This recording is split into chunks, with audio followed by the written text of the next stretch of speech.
നമസ്കാരം. ഇത് നാം കാണുന്നത് PSC 2025 ഏപ്രിൽ ചോദിച്ച ഒരു ചോദ്യമാണ്.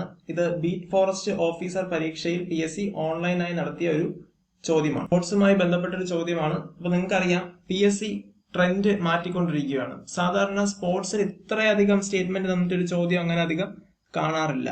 എന്നാൽ ഈ ഒരു ചോദ്യം ആ ഒരു ലെവലിൽ വന്ന ചോദ്യമാണ്. സാധാരണ അത്ര എളുപ്പത്തിൽ ക്യാച്ച് ചെയ്യാൻ പറ്റുന്ന ഒരു ചോദ്യവും അല്ല. 2024 2020 ലോകകപ്പുമായി ബന്ധപ്പെട്ട ചോദ്യമാണ്. ക്ലാസ്സിലേക്ക് കടക്കുന്നതിന് മുമ്പ് എനിക്ക് ആദ്യം തന്നെ പറയാനുള്ള കാര്യം, ഈ ക്വസ്റ്റ്യൻ ഒന്ന് വായിക്കുക, സോൾവ് ചെയ്ത് നോക്കുക. ഇതിന്റെ ഉത്തരം നിങ്ങൾക്ക് കിട്ടുന്നുണ്ടെങ്കിൽ ഈ വീഡിയോ ഇവിടെ വെച്ച് സ്കിപ്പ് ചെയ്യുക.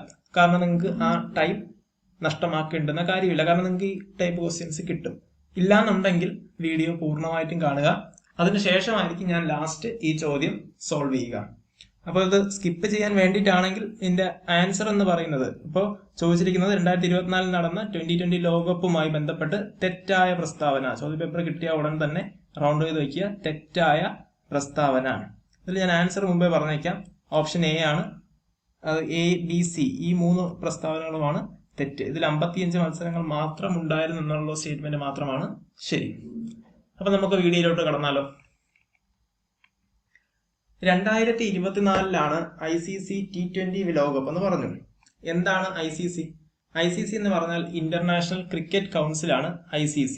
അതിന്റെ ഇപ്പോഴത്തെ അധ്യക്ഷൻ ആരാണെന്ന് ചോദിച്ചു കഴിഞ്ഞാൽ അത് ജയ്ഷായാണ്. ഇന്ത്യക്കാരനാണ്. ഏറ്റവും പ്രായം കുറഞ്ഞ ICC തലവൻ കൂടിയാണെന്നുള്ള കാര്യം കൂടി മനസ്സിലാക്കി വെക്കുക. എന്തായാലും PSC ചോദിക്കാൻ സാധ്യതയുള്ളൊരു ചോദ്യമാണ്. ഇനി T20 എന്ന് പറഞ്ഞാൽ ക്രിക്കറ്റിന് 3 ഫോർമാറ്റ് ഉണ്ട്. ഒന്ന് T20, മറ്റൊന്ന് ഏകദിനം, മൂന്നാമത്തെ ടെസ്റ്റ്. അപ്പൊ T20 എന്ന് പറഞ്ഞാൽ ഒരു ടീമിന് ബാറ്റ് ചെയ്യാൻ 20 ഓവർ കിട്ടുന്നതിനെയാണ് T20 എന്ന് പറയുക. ഒരു ഓവർ എന്ന് പറഞ്ഞാൽ അതിനകത്ത് 6 പന്തായിരിക്കും ഉണ്ടായിരിക്കുക. അപ്പൊ നമ്മൾ ആദ്യമേ പഠിക്കേണ്ടത് T20 ലോകകപ്പിനെ കുറിച്ചും അതിന്റെ വേദികളെ കുറിച്ചുമാണ്. പ്രഥമ 2020 ലോകകപ്പ് നടന്നത് 2007 2007 വേദി ചോദിച്ചു കഴിഞ്ഞാൽ അത് സൗത്ത് ആഫ്രിക്കയാണ്. അന്ന് ആദ്യത്തെ ലോകകപ്പ് ജയിച്ചത് ചോദിച്ചു കഴിഞ്ഞാൽ ഇന്ത്യയുമാണ്. ഇനി തിരിച്ച് നമുക്ക് 2024 വരാം. 2024 വേദി എവിടെയാണെന്ന് ചോദിച്ചു കഴിഞ്ഞാൽ 2 വേദിയാണ് നമ്മൾ പറയേണ്ടത്. ഒന്ന് അമേരിക്ക, USA, പിന്നെ വെസ്റ്റ് ഇൻഡീസ്. USAയും വെസ്റ്റ് ഇൻഡീസിലുമായിട്ടാണ് 2024 2020 ലോകകപ്പ് നടന്നത്.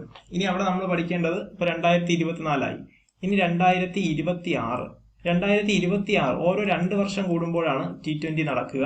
2026 എവിടെയാണെന്ന് ചോദിച്ചു കഴിഞ്ഞാൽ ഇന്ത്യയിലും ശ്രീലങ്കയിലുമായിട്ടാണ് നടക്കുക. അപ്പൊ 2026 ഇന്ത്യ, ശ്രീലങ്ക. 2028 വേദി ആണ് ചോദിക്കുന്നതെന്നുണ്ടെങ്കിൽ ഓസ്ട്രേലിയയും ന്യൂസിലൻഡുമാണ്. 2028 വേദി ചോദിച്ചു കഴിഞ്ഞാൽ അത് ഓസ്ട്രേലിയയും ന്യൂസിലൻഡുമാണ്. പിന്നെ ഇനി അടുത്ത് നടക്കുന്ന എപ്പോഴാ? 2030. അപ്പൊ 2030 വരെയുള്ള കലണ്ടർ ഇപ്പൊ നമ്മുടെ ഉണ്ട്. 2030 വേദി ചോദിച്ചു കഴിഞ്ഞാൽ ഇംഗ്ലണ്ട്, അയർലൻഡ്, സ്കോട്ട്ലൻഡ്. അപ്പൊ 2030 വേദി 3 ഇടമാണുള്ളത്: England, Ireland, Scotland. Normally PSC ഈ ടൈപ്പ് ചോദ്യങ്ങളാണ് ചോദിച്ചുകൊണ്ടിരുന്നത്, വേദി അല്ലെങ്കിൽ വിജയി ആര് എന്നുള്ള രീതി. PSCയുടെ ട്രാക്ക് മാറ്റി നമ്മളും ട്രാക്ക് മാറണം. അതുകൊണ്ട് തന്നെ കൂടുതൽ കാര്യങ്ങൾ നമ്മൾ പഠിക്കേണ്ടിയിരിക്കുന്നു. അപ്പൊ ഈ വേദികൾ ഇത്രയും ക്ലിയർ ആണെന്ന് വിശ്വസിക്കുന്നു. 2024 വേദി ഇതിനു മുമ്പ് ചോദിച്ചിട്ടുണ്ട്. അമേരിക്കയിലും വെസ്റ്റ് ഇൻഡീസിലുമായിട്ടാണ് നടന്നത്.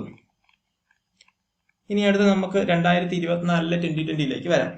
PSC ഇപ്പൊ തന്ന സ്റ്റേറ്റ്മെന്റ് ആണ് ഇത്. എത്ര മത്സരങ്ങളാണ് ആകെ ഉണ്ടായിരുന്നത്? പൊതുവിൽ ഇങ്ങനെ ചോദിക്കാറില്ല. ഇപ്പൊ ഒരു സ്റ്റേറ്റ്മെന്റിൽ തന്നെ ഇങ്ങനെ തന്നിട്ടുണ്ട്, 55 മത്സരങ്ങൾ. അപ്പൊ അവിടെ നിന്ന് വേണമെങ്കിൽ വീണ്ടും ചോദിക്കാം, എത്ര ടീമുകളാണ് ഉണ്ടായിരുന്നത്? 20 ടീമുകളാണ് പങ്കെടുത്തത്. അപ്പൊ ആകെ ഉണ്ടായിരുന്ന ടീമുകൾ 20 ആണെന്ന് കൂടി ഓർക്കുക. 55 മത്സരങ്ങൾ, 20 ടീം.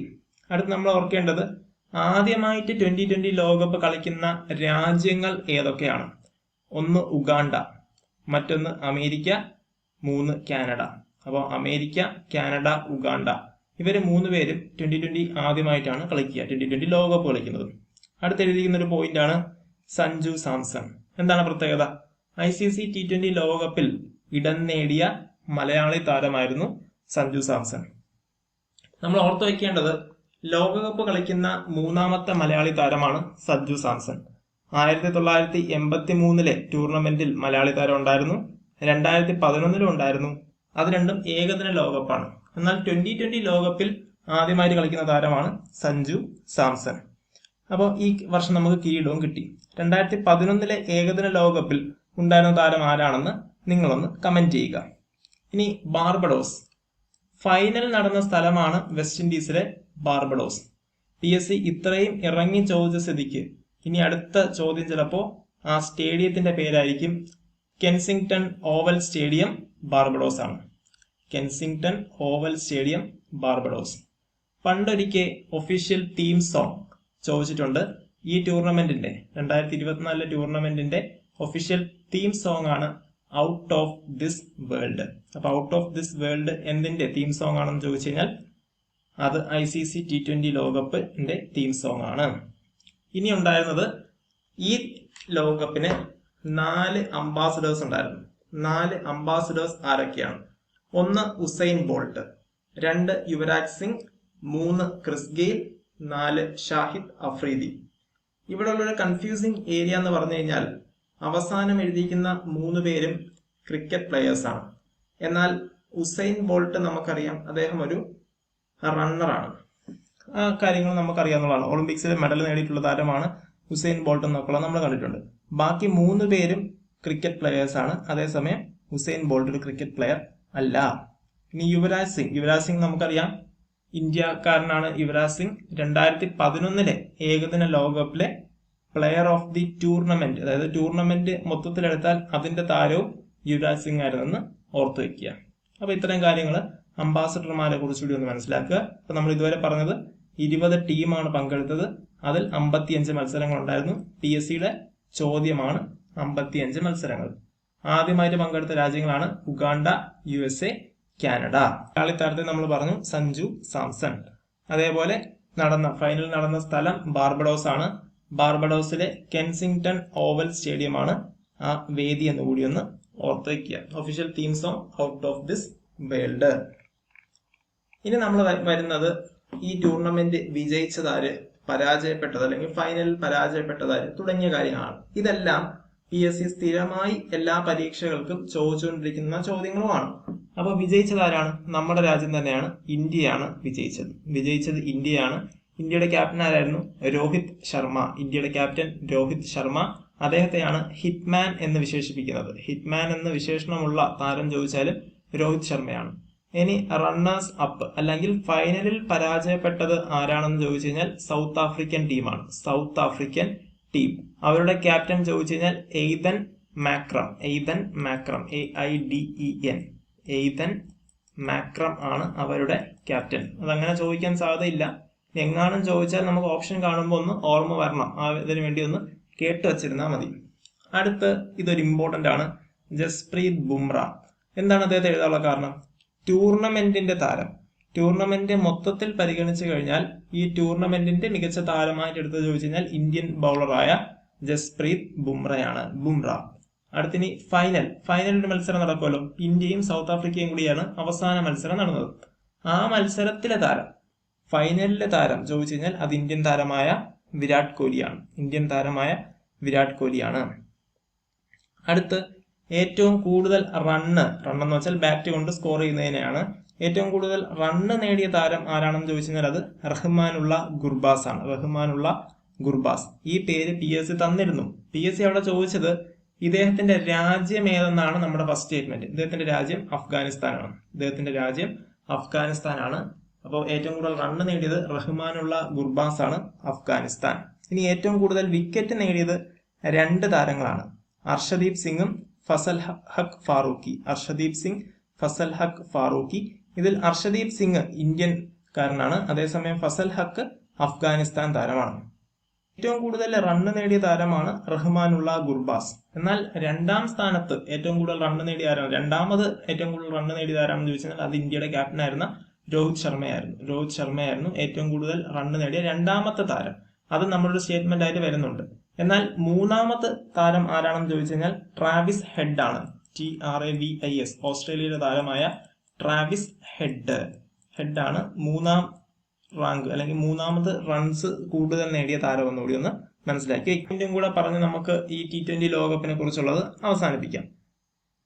ആരൊക്കെയാണ് ഈ T20 ലോകകപ്പിനോടുകൂടി റിട്ടയർ ചെയ്ത ഇന്ത്യൻ താരങ്ങൾ?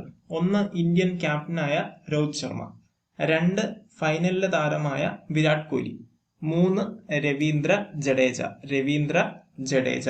ഈ 3 പേരാണ് റിട്ടയർ ചെയ്തത്. രോഹിത് ശർമ്മ, വിരാട് കോഹ്ലി, രവീന്ദ്ര ജഡേജ.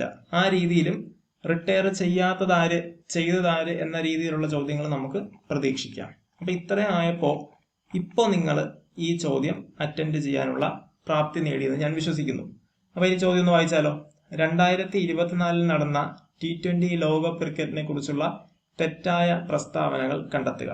ഒന്നാമത്തെ പ്രസ്താവന, ഏറ്റവും കൂടുതലാണ് ഉദ്ദേശിക്കുന്നത്. ഏറ്റവും കൂടുതൽ റൺസ് നേടിയത് റഹ്മാനുള്ള ഗുർബാസ് പാകിസ്ഥാൻ താരമാണ്. തെറ്റാണ്, അഫ്ഗാനിസ്ഥാൻ താരമാണ് അദ്ദേഹം. 2, റൺ വേട്ടയിൽ 3-ാം സ്ഥാനത്തുള്ളത് ഇന്ത്യൻ നായകനായ രോഹിത് ശർമ്മയാണ്. ഈ പ്രസ്താവന ഇവിടെ തെറ്റി. 3-ാം സ്ഥാനം അല്ല, 2-ാം സ്ഥാനത്തുള്ളതാണ്. നമ്മൾ എവിടെയെങ്കിലും രോഹിത് ശർമ്മയെ കയറ്റിട്ട് പോയി കഴിഞ്ഞാൽ തെറ്റും. അപ്പൊ ഇവിടെ അത്ര സ്പെസിഫിക് ആയിട്ട് PSC ഇറങ്ങി ചോദിച്ചിരിക്കുകയാണ്. 2-ാം സ്ഥാനത്തുള്ള താരമാണ് രോഹിത് ശർമ്മ. അതേസമയം 3-ാം സ്ഥാനത്ത് ആരാ എന്ന് ഇപ്പൊ പറഞ്ഞതേ ഉള്ളൂ. ട്രാവിസ് ഹെഡ് ആണ് 3-ാം സ്ഥാനത്തുള്ളത്. ഏറ്റവും കൂടുതൽ വിക്കറ്റ് നേടിയ താരം ഇന്ത്യയുടെ ജസ്പ്രീത് ബുംറയാണ്. ഇതും തെറ്റി. ഏറ്റവും കൂടുതൽ വിക്കറ്റ് നേടിയത് 2 പേരാണ്. 17 വിക്കറ്റ് വീതമാണ് 2 പേര് നേടിയത്. ആരൊക്കെയാണ്? അർഷദീപ് സിംഗും ഫസൽ ഹക്ക് ഫാറൂഖിയും. അതിൽ അർഷദീപ് സിംഗ് ഇന്ത്യക്കാരനാണ്, ഫസൽ ഹക്ക് ഫാറൂഖി അഫ്ഗാനിസ്ഥാൻകാരനാണ്. അവസാനത്തെ പ്രസ്താവന മാത്രമാണ് ഇതില് ശരി. 2024 T20 ലോകകപ്പ് ക്രിക്കറ്റിൽ ആകെ 55 മത്സരങ്ങൾ ഉണ്ടായിരുന്നു. ഇത് മാത്രമാണ് ശരി. അപ്പൊ നമ്മളോട് തെറ്റായ പ്രസ്താവനകളാണ് ചോദിച്ചിരിക്കുന്നത്. A പ്രസ്താവന, B പ്രസ്താവന, C പ്രസ്താവന. ഇത് 3ഉം തെറ്റാണ്. അതുകൊണ്ട് തന്നെ ശരി ഉത്തരം എന്ന് പറയുന്നത് നമ്മുടെ ഓപ്ഷൻ A ആണ്. അപ്പോ T20 ലോകകപ്പ് ഞാൻ ഒരിക്കൽ കൂടി ഇത് എനിക്ക് എടുക്കണമെന്ന് നമ്മുടെ ചാനൽ ഇട്ടിട്ടില്ല. അപ്പൊ ഒന്നും ചെയ്യണമെന്ന് തോന്നിയത് ഈ ക്വസ്റ്റിന്റെ ഡെപ്ത് കണ്ടിട്ടാണ്. ഈ ടൈപ്പ് ചോദ്യങ്ങളും അതിന്റെ ഉത്തരങ്ങളും അനാലിസിസ് മോഡലിൽ വേണമെങ്കിൽ കമന്റ് ചെയ്യുക, നമുക്കത് ചെയ്യാവുന്നതാണ്. ക്ലാസ് ഇഷ്ടമായിട്ടുണ്ടെങ്കിൽ ലൈക്ക് ചെയ്യുക, ഷെയർ ചെയ്യുക, സബ്സ്ക്രൈബ് ചെയ്യുക. നന്ദി, നമസ്കാരം.